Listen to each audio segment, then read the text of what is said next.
I stole your wealthy husband. The first call from my younger sister, Lois, came just before our mother's funeral. She hadn't replied to any of my messages for weeks. I just got back from Hawaii with Keith.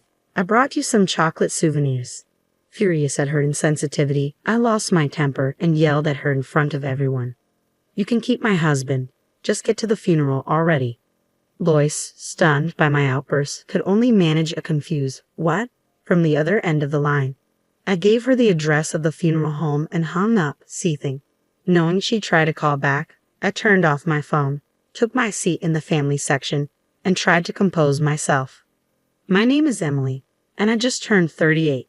Growing up in a family of 4, my parents, my younger sister, and myself, I often felt the weight of being the eldest. My sister Lois, who is 6 years younger, was always the favorite. With her charming looks, she had a knack for getting her way. Whenever Lois wanted something, she would flash an irresistible smile and say, "Emily, I want this," and I would almost always give in. Unfortunately, this dynamic didn't change as we grew older, making Lois an extremely troublesome sister. 8 years ago, our father passed away after a long illness. 6 months ago, our mother was diagnosed with a terminal illness and had been in and out of the hospital since. 2 years ago, I married Keith, a senior colleague from work, and moved into an apartment near my office. Despite the distance, I spent the last 6 months commuting an hour each way to care for my ailing mother while managing my job. Lois had returned home and left her job a year ago following a breakup with her then boyfriend. Despite this, she continuously deferred caregiving duties to me, claiming I was better suited for it. Eventually, I took a month off work to care for our mother. Despite my efforts, she passed away 2 days ago. And where was Lois during this time? She had left for Hawaii a week earlier. I pleaded with her to stay, but she disregarded my pleas and went ahead with her plans. At the funeral, following the priest's final words, friends and family began to offer their condolences. It was a tribute to my mother's kindness that not only relatives but also many of her friends had gathered to mourn. Several colleagues from my workplace were also present. "I'm sorry for your loss," they offered. "Thank you. I truly appreciate your support in granting me the time to be with my mother during her final days." He's my father-in-law, the company president. Throughout this difficult time, he's shown exceptional understanding and support. But where's Keith? I haven't spotted him around. He's been on a business trip overseas since last week, and I haven't been able to reach him. I understand. I'll inquire with the sales manager about his whereabouts. Due to the size of the company he oversees, Keith and I work in different departments. He's heavily involved in sales and often laments about his demanding schedule filled with frequent business trips. While I tried to be understanding of his absence during this challenging period, I couldn't shake off the anxiety of managing everything alone, especially without being able to reach him or my sister Lois. Meanwhile, my father-in-law made a heartfelt effort to attend the funeral, his presence offering immense support that nearly moved me to tears. Gratitude swelled within me as we rode to the crematory in the limo with the rest of the family. Upon switching my phone back on, I half hoped for a message from Keith. Instead, I was taken aback by the flood of nearly 30 voicemails, most of them from Lois. "Answer your phone. You can't just fabricate absurd lies because you're upset that I'm with Keith now."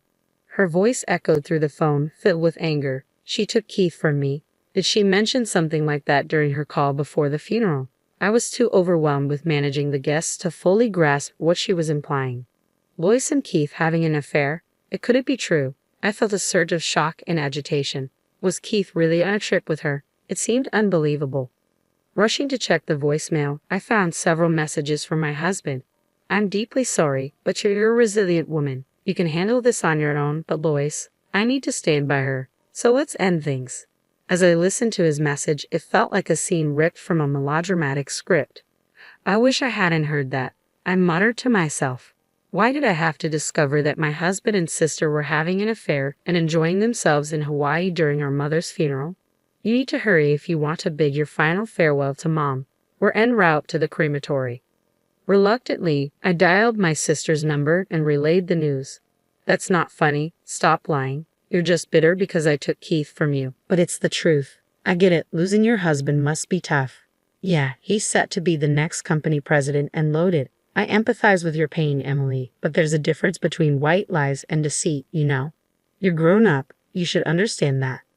I never expected to hear that from you. It was a shock to find out about you and Keith's affair. I could almost hear the satisfaction in Lois's voice. She always enjoyed pulling pranks on me since we were kids, reveling in my gullibility. I let out a frustrated sigh. Regardless, now's not the time for this. If you want to bid Mom farewell, come now. I'm tired of this charade, so why do you need to check with his father? On the other end of the line, their voices overlapped in what seemed like a heated exchange. They probably weren't prepared for me to bring up his father. Eventually, my husband, who appeared to be standing beside Lois, took the phone. Emily, is what Lois said true? If you doubt it, then do as you wish. I'm ending this call. After a while, we pulled up at the crematory. This was my final chance to bid farewell to Mom, but my thoughts were in disarray from the whirlwind of the past few days and the sorrow of losing her. Unsure of what to do next, tears streamed down my cheeks uncontrollably. Witnessing my distress, a relative offered a comforting pat on the back, saying, "Your care for Mom until her last moments surely brings her gratitude, Emily." I stood before my mother's casket, bidding my final farewell. "Mom, thank you for everything. I'll miss you dearly." As her casket began its journey for cremation, a sudden commotion erupted. "Wait, where's Mom?" My sister and husband burst into the room, their voices filled with panic. Lois attempted to reach for the departing casket, but the doors closed abruptly, sealing her off. "No, I haven't said goodbye yet. Please stop." Amidst Lois's anguished cries, Keith stood behind her, visibly stunned. "We should proceed. This is unsettling for everyone." "Why didn't you inform me, Emily? I missed the chance to see Mom at the end." "It's on you." "On me?" "Absolutely. If it was this dire, you should have given me a heads up. But you kept quiet." I've lost count of how many times I briefed Lois about Mom's health. Every time, she'd dismiss it, saying, "I'm clueless about this stuff." "You handle it, Emily." "Exactly. This mess is because you never stress how serious Mom's condition was. It's your fault." Even Keith joined in, pointing fingers at me. I glared at them, seething. "And what exactly were you both doing during all this time?" My voice rose. Startled, they fell silent at last. "If you won't say it, I will. You two were off enjoying a romantic getaway in Hawaii, weren't you?" The murmurs among the relatives grew louder as they watched in disbelief. Whenever they inquired about Lois or Keith, I'd come up with excuses to shield them from judgment. "Mom, forgive me. I wish to bid you farewell in peace." Mentally apologizing to her, I braced myself to address the truth. "When did this affair even begin? You knew I was on leave, looking after Mom, right? It was a difficult time for me. I reached out for help countless times, but all you two did was have a good time together. Isn't that right?" "Enough. It's your fault, Emily. You didn't keep Keith close enough." "What's that supposed to mean?" "You need to prioritize your husband more. He complained about being bored at home because all you talk about is work and caregiving." Poor Keith. "Oh, so that's what he said," I retorted, shooting a glare at Keith. He quickly averted his eyes, avoiding mine. "Emily, you snagged a wealthy future company president, but you got complacent. That's why he was swayed by me. You always do this, Emily." In truth, every time I had a boyfriend in high school or university, Lois managed to steal them away from me. The only exception was Keith, as Lois was already in a relationship at the time. What a shame. From now on, I'll be with Keith and become the wife of the future president. So end things with him. Fine, take Keith. I'll file for divorce. At that point, I was beyond caring. When I decided to marry Keith, I had no clue about his family background. He was initially working at a regional branch before transferring to headquarters in my department. Keith was charismatic, sociable, and effortlessly won everyone over, quickly becoming an integral part of the team. As we grew closer, I developed feelings for him, and when he proposed, I joyfully accepted. It wasn't until I visited his parents' home that I discovered his father was the president of the company where I worked. It came as a genuine surprise. "So promise me, don't come back later begging to avoid a divorce." "I won't." "You're certain about leaving me?" "Yes, I am." "If you leave, no man will marry a workaholic like you. You understand that, don't you?" "I'll live my life on my own terms. But for today, please bid Mom a proper farewell." Keith and Lois exchanged smug glances as if they had triumphed. Relatives frowned, observing the tension. "I apologize for the unpleasantness," I said, regretting the scene. As I apologized to my relatives, I heard Lois whisper, "Always the goody two-shoes. I can't stand it." I've tolerated so much because she's my younger sister, but I'll no longer see her that way. I'm divorcing Keith, and I'm alone in this world now. All I have to do is brace myself for that reality. I clenched my jaw tightly.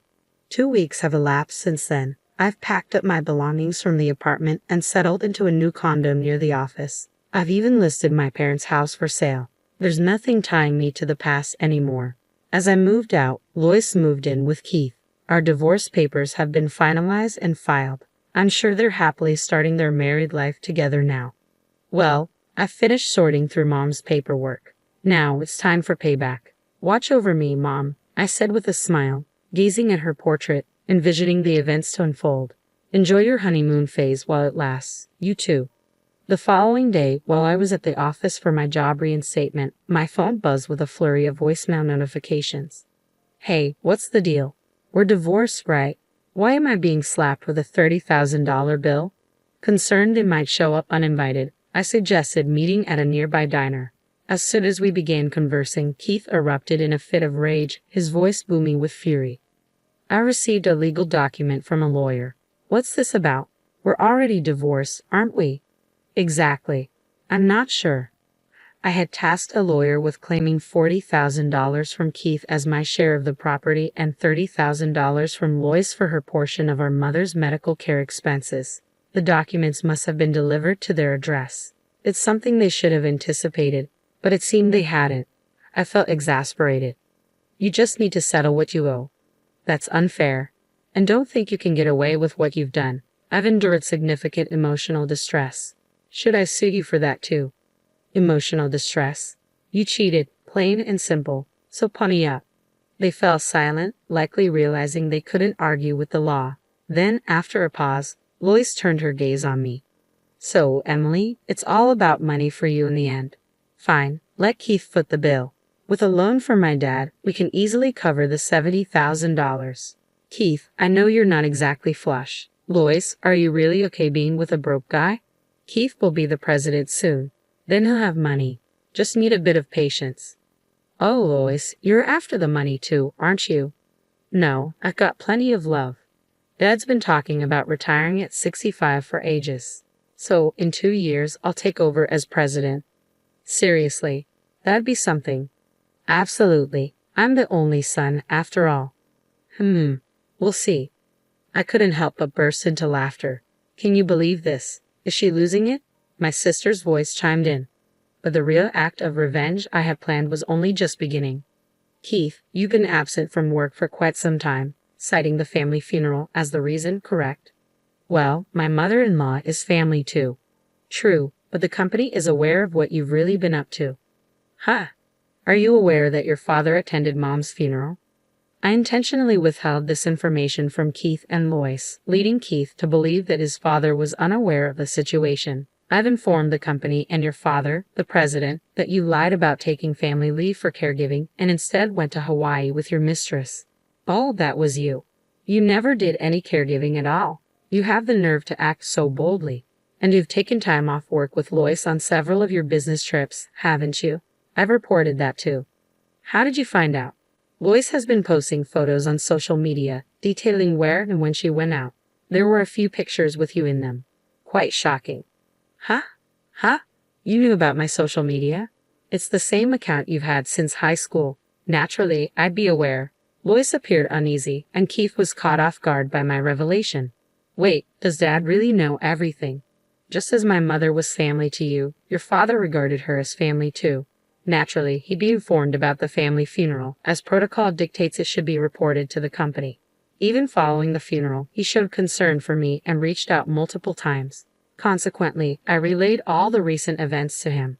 He's quite furious. Furthermore, he made it clear that he has no intention of appointing you as the next president. But I'm his son. He mentioned he doesn't recall ever stating that our company follows a principle of hereditary succession. Additionally, he instructed me to convey that he has no use for a son who would engage in such disloyal behavior. So Keith isn't going to be the president. As I watched their faces grow pale, I decided to push them further. And to add, I'll be assuming the role of president next month. I've just received the official notification from the president and my superiors at the company. It's official. I've been appointed as the new president. That's impossible. They wouldn't appoint you as president. If you doubt me, why don't you call your father right now and confirm? Keith hurriedly dialed his father while Lois, his new wife, looked on nervously. So, Emily's going to be the president. That's true. So, I won't be the president's wife. If I knew that, I wouldn't have taken you from Emily. But you said you loved me. That was with your money included. What did you say? I couldn't bear the couple starting their argument in front of me, so I stood up. If you want to fight, do it somewhere else. Oh, and I'll be expecting the payment. Thanks. Wait, please don't leave me. Please support me, sis. I evaded their desperate attempts to grab hold of me and swiftly departed. Following that, the couple proceeded with their divorce. My ex-husband, Keith, was demoted by his father and eventually resigned from his position. Now, he works multiple part-time jobs every day to settle his debts to me. As for Lois, rumors have it she's working in a bar at night. Initially, she seemed to be managing, but she fell victim to a deceitful man and found herself in dire circumstances. Meanwhile, I've ascended to the position of president. Admittedly, it's for a small company operating as a subsidiary within the main company building, specializing in the caregiving industry, a venture established based on the proposal I drafted during my caregiving leave. Nonetheless, the caregiving sector is projected to expand in the future, and I'm determined to excel. I'll give it my all moving forward.